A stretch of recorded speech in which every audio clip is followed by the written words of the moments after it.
rings, the two phenyl rings try to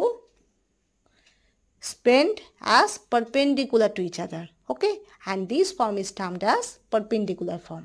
Okay, and if the ortho substrates are not so much bulky, so there must be less repulsion or negligible repulsion, and that's why the two phenyl ring will be stayed as in plane.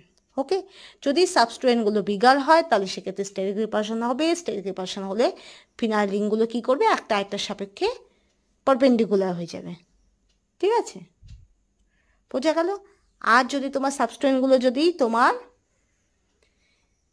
Bulky না হয়, suppose ফ্লুইন আছে, hydrogen আছে, deuterium আছে, ফ্লুইন, hydrogen, deuterium এগুলোকে small size ধরা হয়, তো তখন সেক্ষেত্রে কী হবে, লেস রিপালশন হবে বা নান রিপালশন হবে বা নেগলিজিবল রিপালশন হবে। তখন সেক্ষেত্রে কী করবে, একটা ফিনাইল রিং আরেকটা ফিনাইল রিংয়ের সঙ্গে জুড়ে একটা প্ল্যানার সিস্টেম তৈরি করবে।